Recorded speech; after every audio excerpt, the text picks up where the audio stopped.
Hello there, I'm Boyfriend. I'm here at South by Southwest with Music Connection magazine.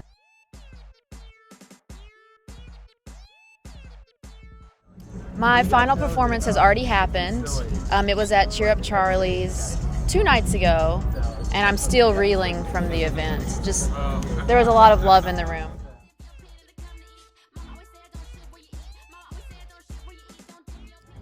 Oh, I think a hot bath can prepare you for just about anything.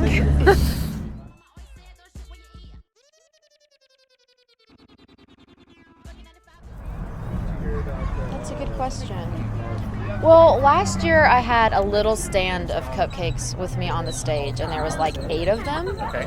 And so I handed them out, but anyone who wasn't on the front row didn't get one. And I felt sort of bad because I had been making connections and feeling intimate with people on the 4th, 5th, 6th rows.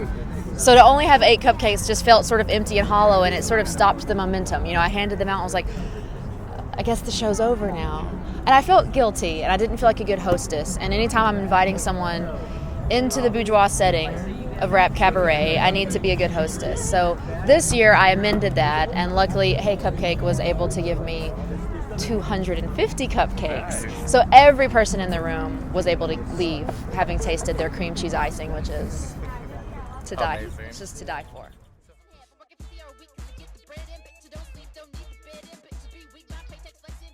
Honestly, the day of my show, I was having my pre-show cupcake craving. Hot bath cupcake. And so we came here because we knew I had been here several times before. They're just really delicious. They're the best cupcakes in Austin. And I tasted it and was like, you know what? This needs to be a part of tonight. If it's part of my preparation, it needs to be a part of my tonight. And so we just pretty much bought them out. Wow. And I think they were out of inventory by the time we had left. But, you know, sometimes one taste is enough. Yeah, that's all you need. Just a little teaser. Yeah, and I really like to reward anyone who comes to my show. You know, I used to throw out silly little prizes, but the prizes are becoming more substantial. I mean, these are gourmet.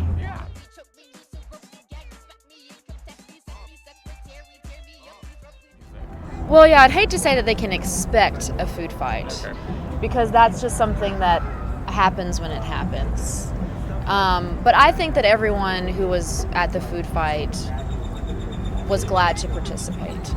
Some people were simply feeding their neighbor, and some people were feeding their neighbor, which is, I think, why the venue became a little upset with us.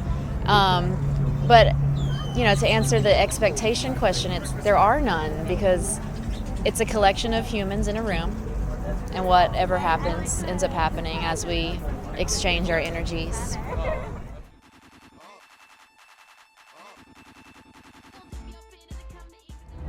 I helped design my cone bra, because I knew it was time for the cone bra to be back.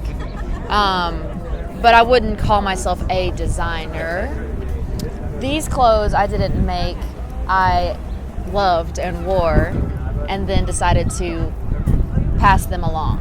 So any garment you see has a story attached to it. The tag tells what happened in that piece.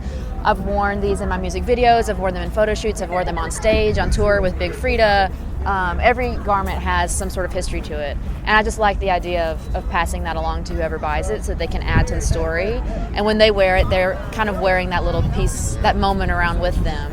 You know, the shirt might not fit perfectly, but they like what's happened in the shirt, and so they add to that story. And then people will tweet at me and continue to tell the narrative. So I'm sort of following these clothes around now, thanks to social media. I'll have people say, oh, I'm wearing the dress that Boyfriend wore in Paris, but here I am in Austin on a first date, you know, and I have the screenshot of it, and it's just kind of nice. Basically, I can't let go, so giving these to Goodwill would be too much, and they're too cool to just give away.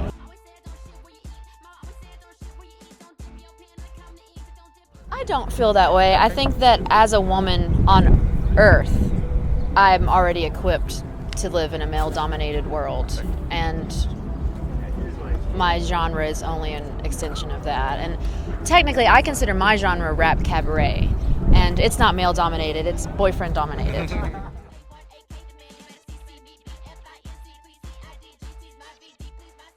Sure, yeah, rap cabaret is more of an experience, I think, a 360 experience, as this sort of demonstrates. I want people to be engaged visually, not just orally. Hourly.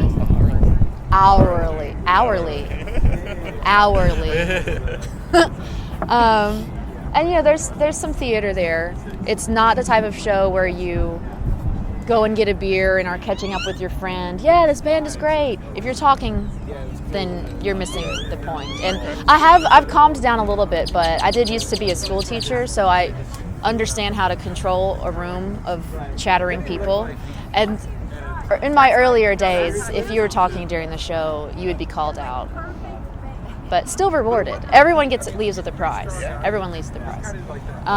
So yeah, I'd say it's just a little more engaging than your typical concert.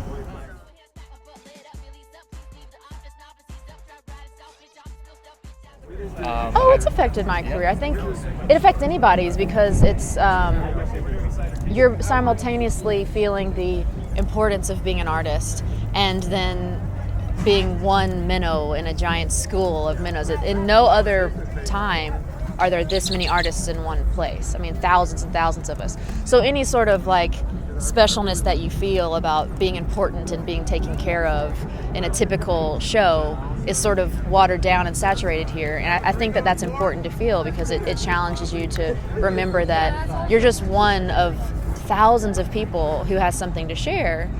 And it's humbling and it's good, and it challenges you to look at what you're saying and make sure that it is compelling and that it will be heard above the clamor of the thousands of minnows swimming upstream, if minnows swim upstream.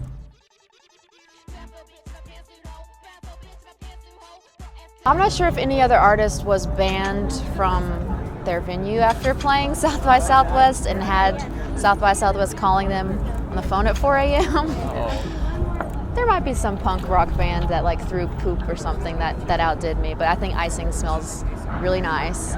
So I'd say, again, the 360 experience. You're going to leave the show smelling the wonderful cream cheese icing and having visual moments in your mind, and hopefully even wearing something that I once wore. Is that called vertical integration? Maybe horizontal.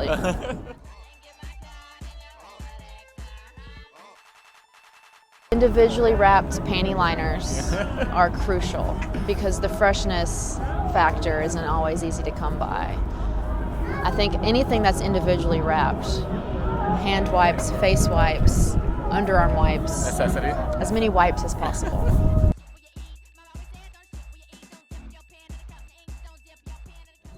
Well, I just released yesterday Love Your Boyfriend Part 3, which is the third and final installment of the Love Your Boyfriend project, which is a series of EPs. So that's pretty exciting. Yes, 2014, I like that. So that is not even 24 hours old yet, and it's happening now. So go tune in, it's exciting. It's a little different sound for me.